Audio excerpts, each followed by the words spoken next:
Welcome to Brightly Storytime.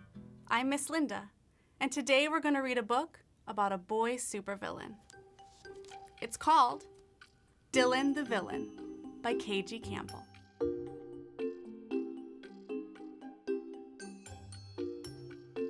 Mr. and Mrs. Snivels were minding their own business when they happened to have a baby. "Congratulations," said the doctor. "It's a healthy little supervillain." Mrs. Snivels was quite surprised. "There aren't any villains in the family," she said. "Or are there?"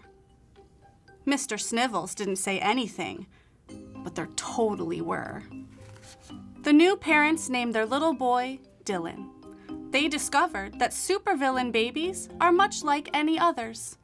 They don't like bedtime. They throw their food. They can even be allergic to everyday stuff, like purple parsnip preserves. But by and large, Dylan's parents figured he was just about the best thing ever. Dylan's supervillain costume, they said, is super scary. Dylan's supervillain laugh, they insisted, is super crazy. Dylan's supervillain inventions, they boasted, are extra super villainous.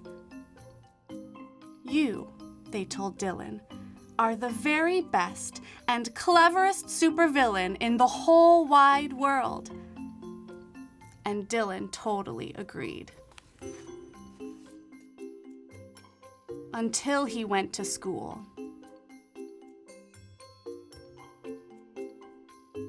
Sure, Dylan's costume was scary, but Addison Van Malice's was bone-chilling. And yes, Dylan's laugh was crazy, but Addison Van Malice's was bananas.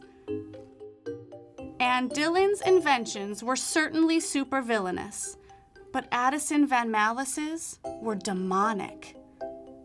"Honestly," grumbled Dylan, "the way people act around here, you'd think that I'm not the very best and cleverest supervillain in the whole wide world." He vowed to prove that he was. His chance came one day when Miss Slither announced a contest. "This hideous trophy," she declared, "will be awarded to the pupil who creates the most diabolical robot. Principal Sinister will be the judge." Each pupil was given a box of parts from the diabolical robot supply closet. "That hideous trophy," vowed Dylan, "will be mine. All mine." Dylan worked feverishly late into the night. He sawed and he hammered. He screwed and he glued. He painted and he polished. By midnight, Dylan had built a robot. In the morning, Dylan gave his parents a demonstration. "Look," he said, "it has telescopic arms. It has monster claws. It even has an astroplasm cannon." "That," said Mr. and Mrs. Snivels, "is the very best, most diabolical robot in the whole wide world." And Dylan totally agreed. Until he went to school. Sure, Dylan's robot was diabolical. In fact, it was more diabolical than anyone else's. Except one. "Look," said Addison Van Malice. "It has titanium armor and evil laser eyes. It has a freeze ray and a shrink ray. It even has a cockpit and supersonic rockets for space travel." "What does this do?" said Dylan.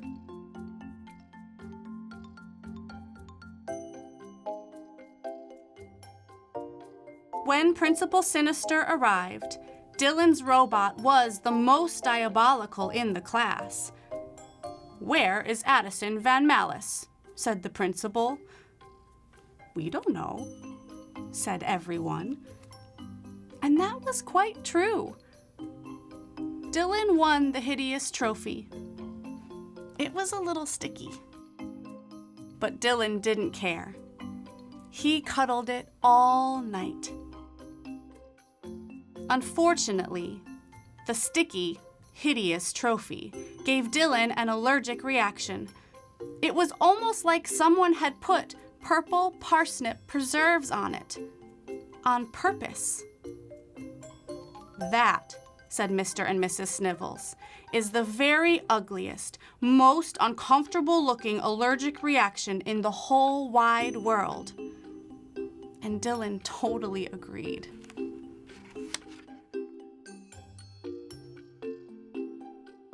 The end. That Dylan sure is a supervillain. I wonder if he'll get away with that trick he played.